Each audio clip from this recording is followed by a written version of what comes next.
편 17절에서 19절까지 말씀 우리 다 같이 우리 한 목소리 함께 크게 읽도록 하겠습니다. 다 같이 시편 105편 17절 19절 시작. 한 사람을 앞서 보내셨음이여 요셉이 종으로 팔렸도다. 그 발이 착고에 상하며 그 몸이 쇠사슬에 매였으니 곧 여호와의 말씀이 응할 때까지라. 그 말씀이 저를 단련하였도다. 아멘. 시편을 계속 묵상하고 있는 가운데 이 말씀이 오늘 저와 여러분에게 또 큰 은혜 됐으면 좋겠고요.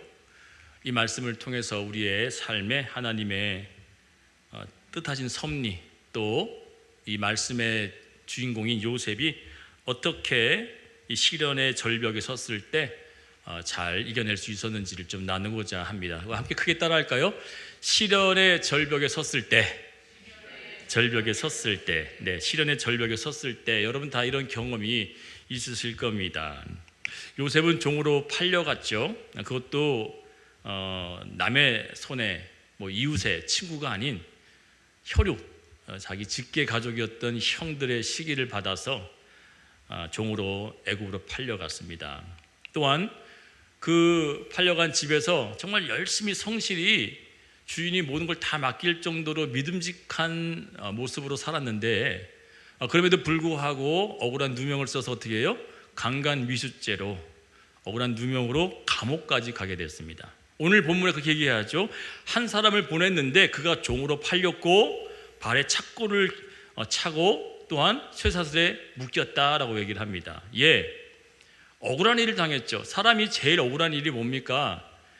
내가 원하는 대로 되지 않고 내가 바라는 바가 되지 않고 나는 정말 손을 다해서 난 최선을 다해서 열심을 다해서 했는데 오히려 나에게 돌아온 것이 뭐예요?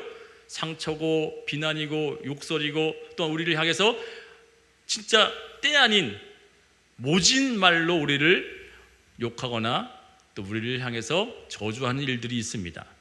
그럴 때 우리는 어떻게 합니까? 너무 큰 시련에 빠지죠. 나는 당신에게 얼마나 많은 선을 베풀었습니까? 내가 나쁜 일 한 게 뭐가 있습니까? 그런데 오히려 그 상대가 나에게 나쁜 일 하게 되어지면 정말 너무너무 억울해 죽을 만큼 힘들 것입니다.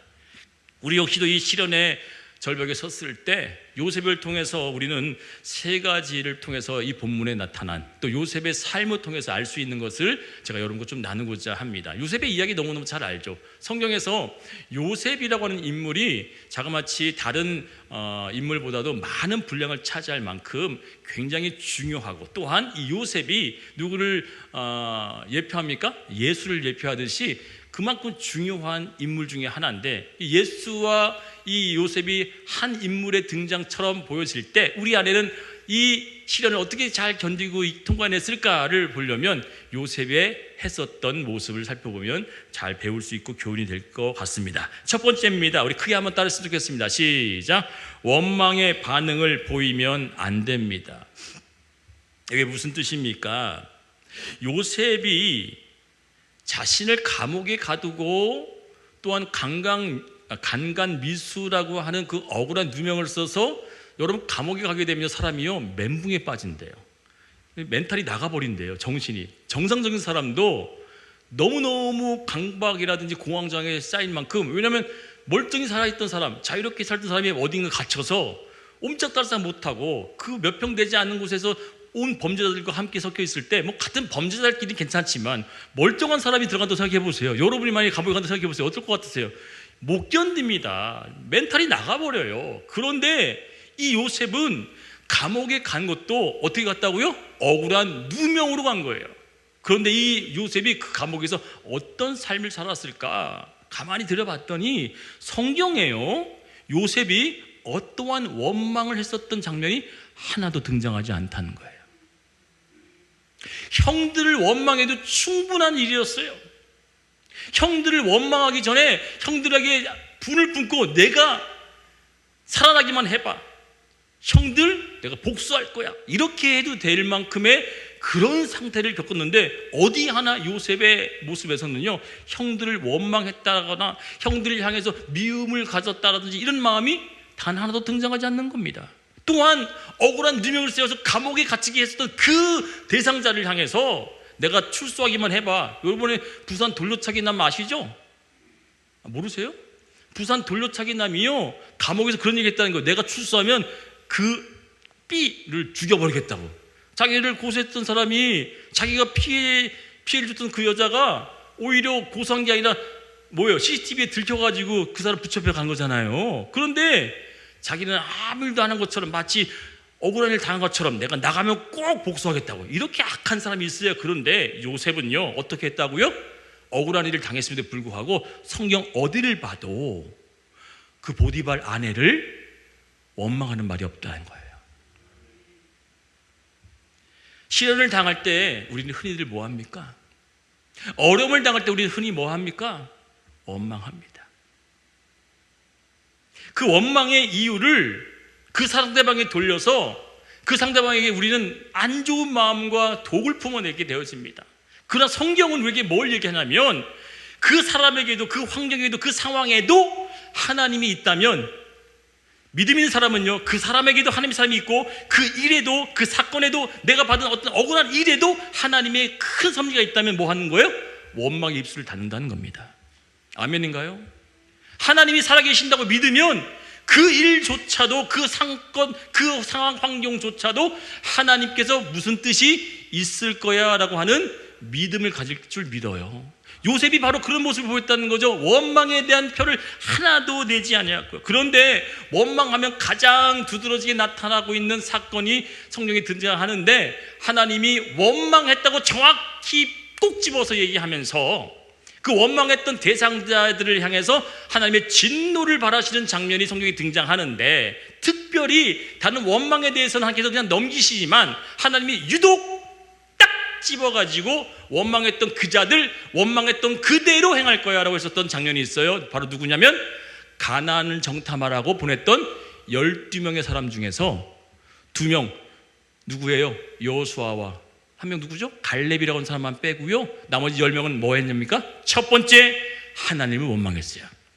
그들이 첫 번째 원망한 대상이 누구라고요? 하나님, 왜 우리가 죽을 데가 없어가지고 이렇게 광야까지 데리고 나와가지고 무덤이 없습니까? 애굽에는요? 왜 여기까지 끌고 나와가지고 우리를 죽게 내버려 두시고 가나안 땅에 봤더니 하나님 약속했었던 약속의 땅이요? 아이고, 아닙니다. 그러면서 누굴 원망했다고요? 하나님을 첫 번째 원망합니다. 그들의 입술에 하나님이 약속했던 복이 있음에도 불구하고 그동안 보여줬던 수많은 기적과 이적과 표적들을 통해서라도 하나님이 역사심을 알아야 될 텐데, 그 기적과 이적과 표적이 뭐였어요?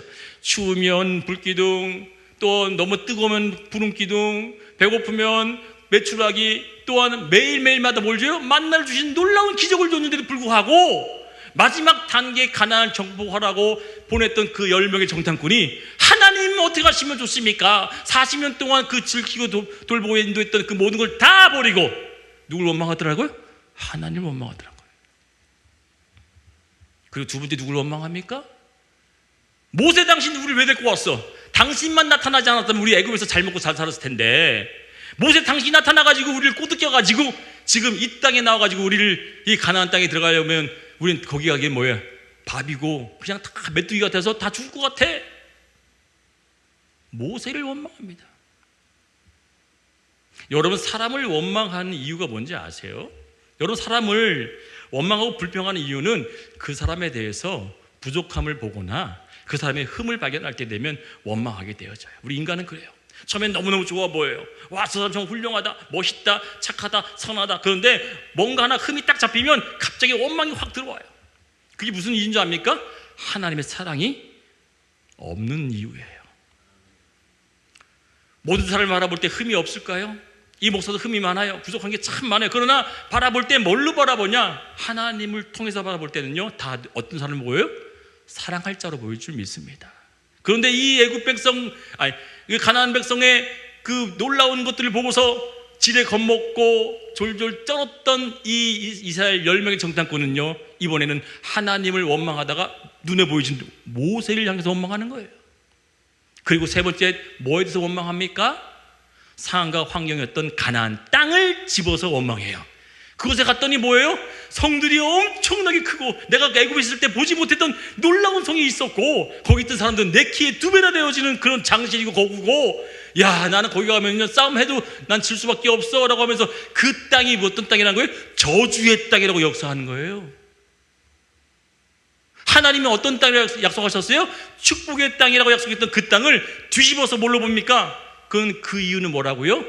내 기준에 합당치 않으면 다 뭐예요? 원망거린 거예요. 10명은요 하나님은 분명히 축복의 땅을 약속하셨음에도 불구하고 이 10명은 내 기준, 내 경험, 내 삶에 통해서 딱 잣대로 됐더니 아니야 저건 절대 축복이 될 수 없어, 저건 내 삶에 절대 저주이지 축복이 아니야 라고 할 만큼의 자기 기준대로 평가하니까 뭐예요? 원망이 나오더라는 거예요. 하나님은 결국은 참다 못해 하나님을 원망해요. 하나님이 세우신 종을 원망해요. 하나님께서 지명하셨던 그 땅을 원망해요. 근데 하나님이 이제 화가 확 올라와서 어떤 얘기를 하시는지 한번 봅시다. 민수기 14장 17절이에요. 시작. 나를 원망하는 이 악한 회중을 내가 어느 때까지 참으랴. 이스라엘 자손이 나를 향하여 원망하는 바 그 원망하는 말을 내가 들었노라. 그리고 28절 같이 읽어요. 시작. 그들에게 이르기를 여호와의 말씀에 나의 삶을 가리켜 맹세하노라. 너의 말이 내 귀에 들린 대로 내가 너희에게 행하리니. 아멘. 지금 여러분이 불평을 주고 있는 사람이 있습니까? 여러분께 어려움을 주는 사람이 있어요? 그 사람을 향해서 좋은 일을 될 거라고 뒤바꿔서 얘기해 보세요. 왜 그 사람 그렇게 할까? 왜 그 사람은 그렇게밖에 못할까? 라고 하는 것으로 원망과 불평하지 말고 더 좋게 할 것이야 라고 하는 것으로 긍정의 편으로 바꿔보면 그 말대로 들린 대로 행하신다는 거예요. 아멘. 어떠한 시련의 절벽 앞에서도 원망과 불평은 절대로 아니 될 줄 믿습니다. 요셉이 총리가 되어져서 또한 높은 자리에 앉아서 얼마든지 복수의 칼을 뽑아서 휘두를 수 있었던 자신의 형들을 앞에 두고서 당장 저들을 목을 베라고 할 수 있을 만큼의 권세와 능력이 있었지만 그는 그 자리에서도 어떤 원망의 얘기를 하지 않고 오히려 어떤 얘기를 하는지 볼까요? 이 요셉과 제가 배워야 될 얘기입니다. 불평거리가 있습니까? 불만을 삼을 만한 사람이 있습니까? 불평의 상황이 있습니까? 그 상황 속에 뭘 보라고요? 하나님을 봐야 된다고 제가 말씀드렸어요. 요셉이 어떻게 보는지 봅시다. 다 같이 창세기 45장 5절이야. 시작. 당신들이 나를 이곳에 팔았다고 해서 근심하지 마소서, 한탄하지 마소서. 하나님이 어떻게 했대요? 그 다음에 읽어요. 시작. 생명을 구원하시려고 나를 당신들보다 먼저 보내셨나이다. 누가 보냈대요? 하나님이 보내셨대요. 하나님이 구덩이에 넣었고요. 하나님이 감옥에 보내시고요. 하나님이 뭐 하셨다고요? 총리까지 세우셨다. 할렐루야. 하나님만 의지하면 된다는 거예요.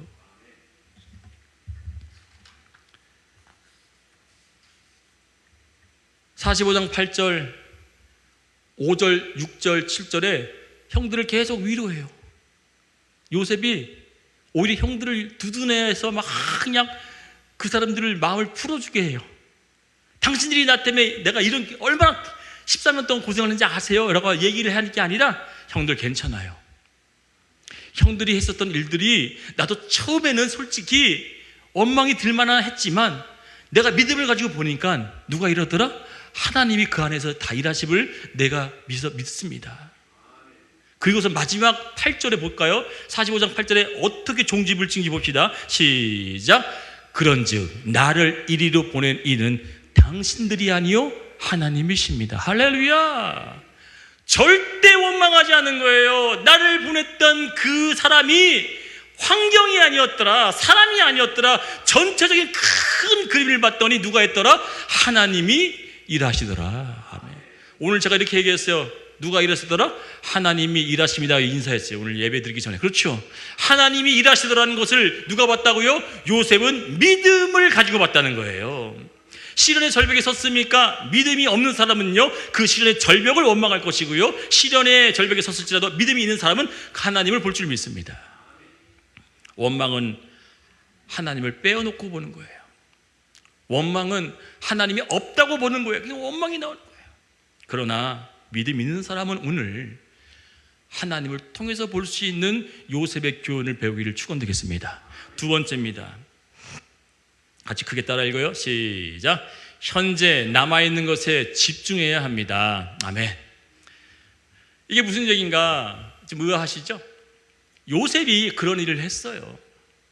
현재 자신에게 남아있는 것, 그것에 집중했어요. 자, 볼게요. 성경은 뭘 집중해서 얘기를 하고 요셉에 대해서 소개한지 아셔야 됩니다. 요셉이 구덩이에 빠져서 종으로 팔려갔고요, 종에서 억울하게 감옥에 갔죠. 그러니까 구덩이와 감옥이라고 하는 이 두 장소가 등장하는데, 두 상황이 등장하는데 그 두 장소와 환경에 어떻게 임했는지를 집중하고 기록하고 있어요.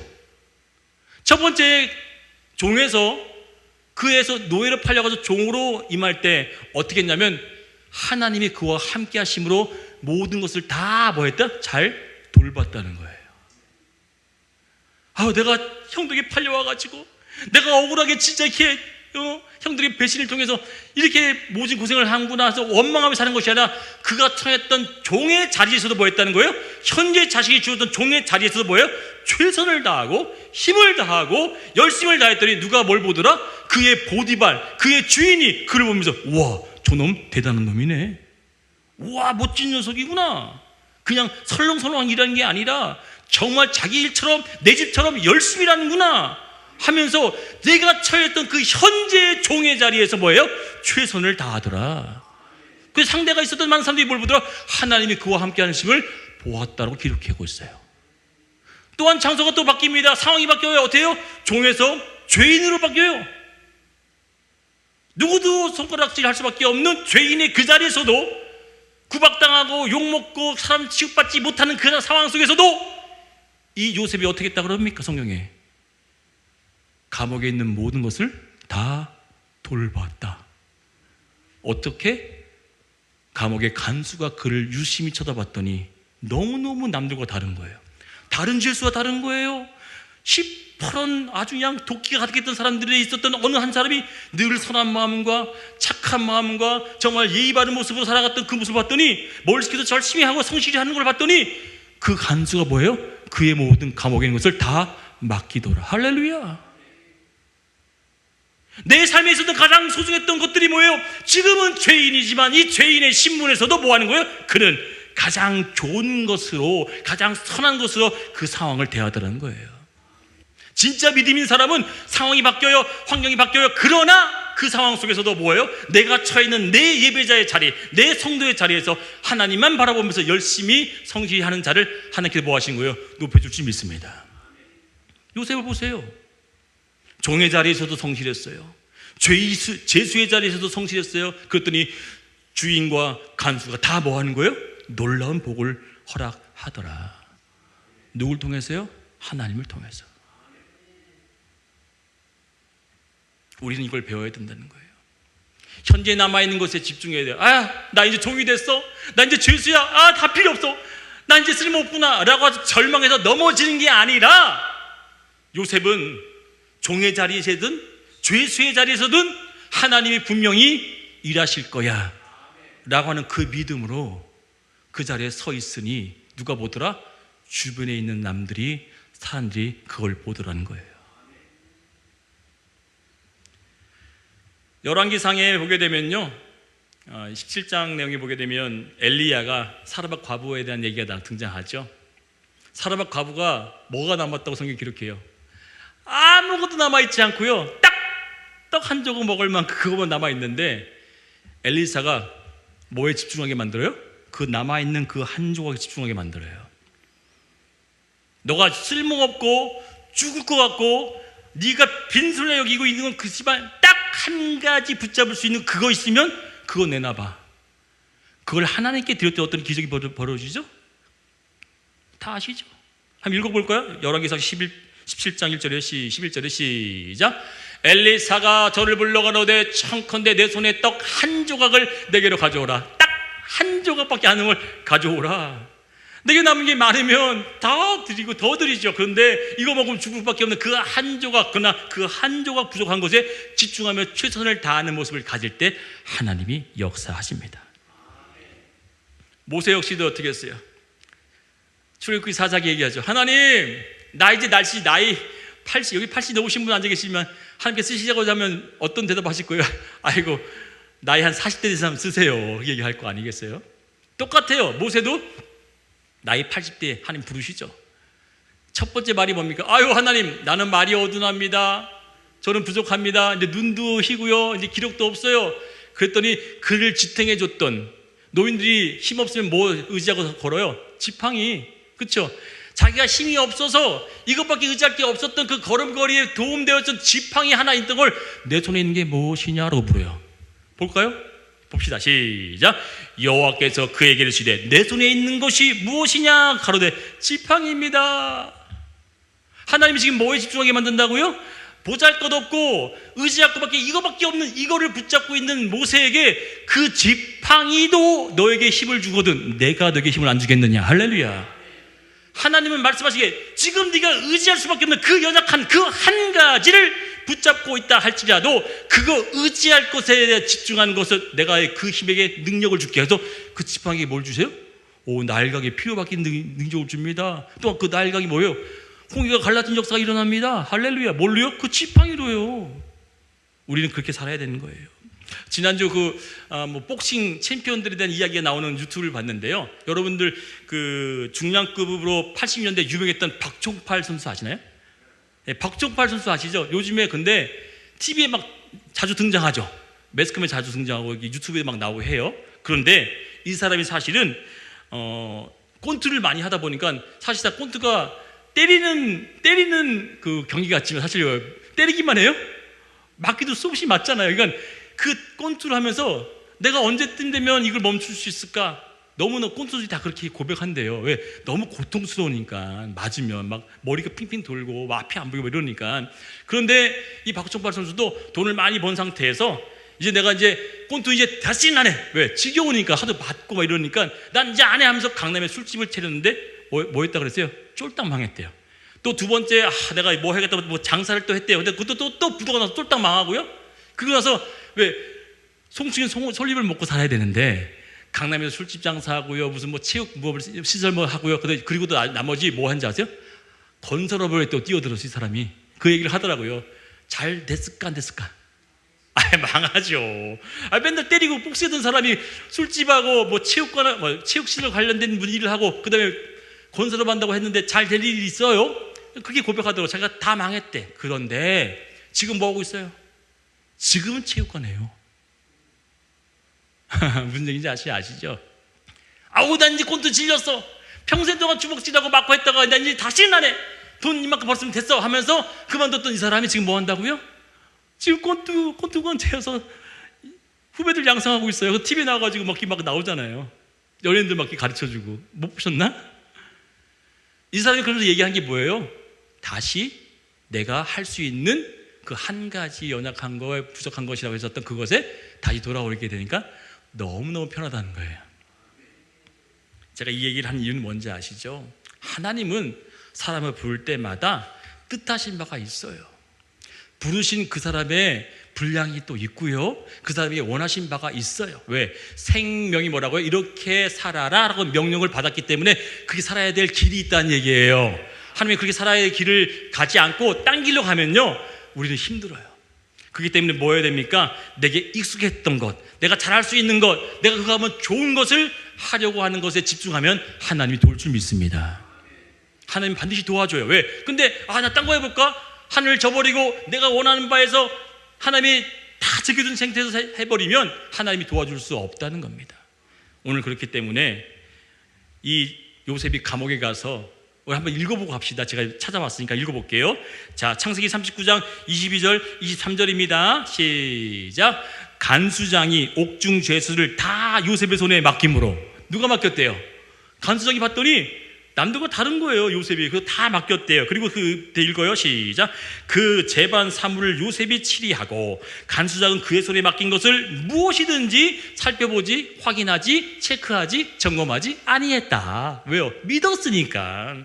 너무너무 성실하고 남들과 다른 삶의 모습을 가진 죄수처럼 보이니 다 맡기고 그에게 모든 것을 위탁하더라는 겁니다. 그랬더니 어떻게 했대요? 시작. 이는 여호와께서 요셉과 함께 하심이라 여호와께서 그를 범사에 형통하게 하셨더라. 아멘. 결국은 간수장의 마음을 변화시킨 것이 누구라고요? 하나님이셨다는 거예요. 보디발의 마음을 바꾸셨던 게 누구라고요?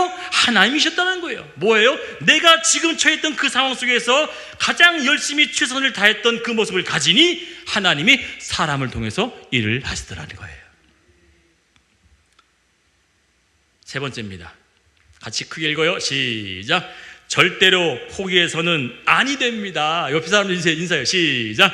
절대로 포기하면 아니 됩니다. 제가 사극 표현처럼 해보세요. 아니 되옵니다. 아니 되옵니다 라고 사극처럼 표현했지만 여러분 한번 생각해 보세요. 절대로 포기하면 안 돼요. 요셉이 그랬어요. 요셉이 어떻게 했는지 볼까요? 이 사람은 오늘 본문에 읽었던 본문에 다윗이 쓴 시잖아요. 다윗이 요셉에 대한 책을 잘 읽으면서 한 가지 발견한 거예요. 아, 이 사람은 이 위대한 선진의 위인은 이렇게 살았구나 라고 하면서 마지막 19절에 이렇게 얘기하는 거예요. 다 같이 크게 읽습니다. 시작. 곧 여호와의 말씀이 응할 때까지라 그 말씀이 저를 단련하였도다. 아멘. 말씀이 어떻게 될 때까지요? 응답되어질 때까지. 그가 뭐였대요? 견뎠대요. 2026년 저희 교회에 하나님을 기다릴지어다 강하고 담대하며 너는 하나님을 기다릴지어다라고 해서 이 교회에 선포가 되어졌어요. 한 단어로 뭐예요? 인내하라는 거죠. 어떤 상황 환경 속에도 너 인내해봐. 그러면 내가 일할 거야 라고 하시는 말씀을 2026년으로 주셨어요. 그 말씀이 응할 때까지가 언제냐? 지금은 아무것도 보여지지 않아요. 손에 잡혀진 게 없어요. 그러나 요셉은 언제까지 견뎠대요? 자신에게 나타나셔서 그냥 꿈으로 보여줬던 그 환상과 같은, 어쩌면 내가 개꿈을 꿨나? 내가 잘못된 꿈을 꿨나? 라고 충분히 오해하거나 잘못 해석할 수 있을 만큼의 긴 기간 동안 뭐 했대요? 이 사람은요? 그 말씀을 붙잡았다는 거예요. 그 말씀을 흔들리지 않게 꼭 소유했다는 거예요. 하나님은 분명히 내게 약속하셨던 것을 이루실 것이야. 사람들은 나를 비난하고 환경은 나를 저버리고 나에게 정말 눈물 쏟을 만한 일들을 준다 할지라도 하나님의 말씀은 1.1에게도 변하지 아니할 것이니 나는 그 하나님의 말씀을 꼭 붙들 거야 라고 하면서 종의 자리에서 성실이었고 죄수의 자리에서도 성실했었던 이유는 말씀을 소유했다고 저는 봅니다. 그래서 시편 기자가 말씀을 붙잡은 자들에게 이렇게 얘기를 하고 있습니다. 37편 7절이에요. 시작. 여호와 앞에 잠잠하고 참아 기다리라. 자기 길이 형통하며 악한 꾀를 이루는 자를 인하여 불평하지 말지어다. 아멘. 아브라함이 믿음의 조상이 되었던 진짜 이유는 그도 우리처럼 믿음이 없어서 정말 애굽으로 내려가기도 하고 자신의 부인을 누이라 속이기도 하고 참 연약한 모습을 보여줬지만 종국에는 어떤 모습을 가졌습니까? 믿음의 조상이라고 하는 그 믿음의 전당에 들어가는 자들 기록했던 히브리서 기자가 얘기하죠. 같이 볼게요. 6장 15절이에요. 시작. 저가 이같이 오래 참아 약속을 받았느리라. 이 얘기를 뒤집어 얘기하면 뭐예요? 약속을 받았던 이유가 뭐래요? 말씀이 응할 때까지 견뎠다는 얘기예요. 우리가 이길 수 있는 힘은 환경이 달라졌어요. 사람이 바뀌었어요. 모든 것이 다 우리 뜻대로 되지 않아요. 그러나 하나님의 말씀을 붙잡고 있는 그 사람은 절대로 흔들리지 않을 줄 믿습니다. 여러분 받은 말씀이 있으세요? 이 목사가 태어나서 처음으로 받은 말씀이 요한일서 1장 말씀이에요. 사랑하는 자여 내 영혼이 잘된 같이 내가 범사에 잘되고 내가 간건하기를 내가 간구하노라. 이 말씀이 제가 최초로 받은 말씀이에요. 늘 새기며 내 마음속에 중심이 되는 게 뭐라고요? 그래, 내 영혼이 잘되면 하나님이 내게 범사에 잘되고 강건하게 해주기를 약속하셨지. 이걸 흔들리지 않는 그 견고한 말씀을 붙잡고 사는 거예요. 여러분의 그 생명에 내어지는 삶의 중심이 되는 말씀이 있으십니까? 그 말씀을 붙잡고 흔들리지 않기를 축원드리겠습니다. 사람의 종이었던 여호수아 역시도 40년 동안 모세의 종이었다고 성경 기록해요. 여호수아 1장 1절에 볼게요. 시작. 여호와의 종 모세가 죽은 후에 여호와께서 모세의 시종 눈의 아들 여호수아에게 일러 가라사대. 자, 여호수아도 뭐예요? 누구의 종이었대요? 하나님의 종이었대요? 모세의 종이었대요? 사람의 종이었어요. 40년 동안 모세의 종으로 살았지만 하나님은 그에게 뭘 보셨냐면 절대 불평하지 않고 열심히 하나님이 세우신 종으로 여기고 뭐 했다는 거예요? 저 사람은 하나님의 종이야 라고 여기면서 몇 년 동안 섬겼대요? 40년 동안 섬겼대요. 여러분 저를 보세요. 우리는 사람을 쉽게 판단합니다. 쉽게 우리가 그 부분에 있어서 놓칠 때가 많아요. 왜요? 실망스러운 모습을 보거든요. 여러분 모세가 실망스러운 일을 했을까요? 안 했을까요? 합니다. 어떤 일이 벌어졌죠? 아내를 맞이할 때 이디오피아 여자를 흑인 여자를 아내로 맞이했을 때 그걸로 해요 흠이 잡혀요. 그러나 그 흠을 가진 모세를 인간적으로는 실망할 수 있어도 뭐였었어요? 여호수아는요 하나님의 사람으로 보고 최선을 다해서 40년 동안 섬겼더니 하나님이 뭐예요? 눈여겨본 거예요. 저 사람은 내가 모세의 2인자로 세워도 될 만한 사람이구나. 저 사람 내가 내 명령을 줘도 충분히 잘 섬기고 이행할 수 있는 사람이겠구나 라고 여기면서 뭐예요? 1장 1절에 딱 꼬집어서 얘기하며 사람의 종이었던 여호수아가 라고 하면서 이제는 그를 어떤 사람으로 만들어요? 하나님의 종으로 뒤바꿔 주더라는 거예요. 결국 우리는 끝까지 포기하지 않고 견디고 하나님을 바라봤던 그 여호수아 역시도 뭐예요? 하나님의 종으로 들어 사용한 것처럼 요셉도 그 상황 속에서 끝까지 견디고 이길 수 있었던 진짜 힘은 하나님께서 그에게 주셨던 말씀 때문인 줄 믿습니다. 요셉은 13년을 기다렸어요. 몇 년이요? 13년을 기다렸다고요? 여러분 모세가 하나님의 사람이 되기를 몇 년 기다렸어요? 여러분 보세요. 요셉은 13년, 모세는요 80년이죠. 왜 80년이냐면 80세에 불렀잖아요. 근데 언제 불렀어요? 모세는 그가 태어날 때 불렀어요. 여러분 사건 모르세요? 하나님께서 모세를 특별히 구별하여 부르실 때가 언제였다고요? 태어날 때 불렀다고요. 왜요? 애굽의 전역에 태어나는 모든 장자를 다 죽이라 했는데 하나님께서 건져낼 자, 모세의 이름이 건져낼 자예요. 그래서 그의 이름을 미리부터 정하시고 이름을 모세라 하여 바구니에 담과 그를 나일강에 띄웠지만 뭐예요? 하나님이 그를 살리시어 뭐예요? 익히 아시는 바 하나님의 위대한 종으로 부르시기 위하여 태어나기 전부터 그를 부르시고 80년을 기다리시고 80세에 부르시더라는 거예요. 여러분 그럼 예수님은 몇 년 기다리셨어요? 말씀 이행할 때까지 2000년이 넘는 거예요. 할렐루야. 셀 수 없는 날을 예수께서 오셔서 2000년이 넘는 기간 동안 뭐 하신 거예요? 하나님의 말씀이 응하고 역사할 때까지 묵묵히 기다리시고 갈보리 십자가를 지고 올라가셨어요. 우리도 그런 인내와 기다리고 포기하지 않는 믿음의 길을 축원드리겠습니다. 이사야서 30장 18절 볼까요? 기다리는 자들에게, 인내하는 자들에게 어떤 축복을 주시는지 보시자고요. 다 같이 읽어요. 시작. 그러나 여호와께서 기다리시나니 이는 너에게 은혜를 베풀려 하심이요 일어나시리니 이는 저희를 긍휼히 여기려 하심이라. 대저 여호와는 공의의 하나님이시라. 무릇 그를 기다리는 자는 복이 있도다. 아멘. 여러분 시련 앞에서도 절대 포기하지 말기를 바랍니다. 하나님께서 분명 선을 베푸신 날이 온다고 저는 믿어요. 예레미야가 3장 25절 26절 제가 읽고 말씀 마치겠습니다. 제가 읽어드릴게요. 무릇 기다리는 자에게나 구하는 영혼에게 여호와께서 선을 베푸시는도다. 사람이 여호와의 구원을 바라고 잠잠히 기다림이 좋도다. 아멘. 오늘 말씀을 기억하면서 기도했으면 좋겠습니다. 나훈아의 쨍하고 해뜰 날 돌아온단다 하는데 우리는 쨍하고 해뜰 날이 돌아오는 그 날이 하나님을 바라볼 때인 줄 믿습니다. 오늘 기도할 때 우리 하나님 앞에 이렇게 고백했으면 좋겠어요. 주님, 지금 상황이 많이 안 좋습니다.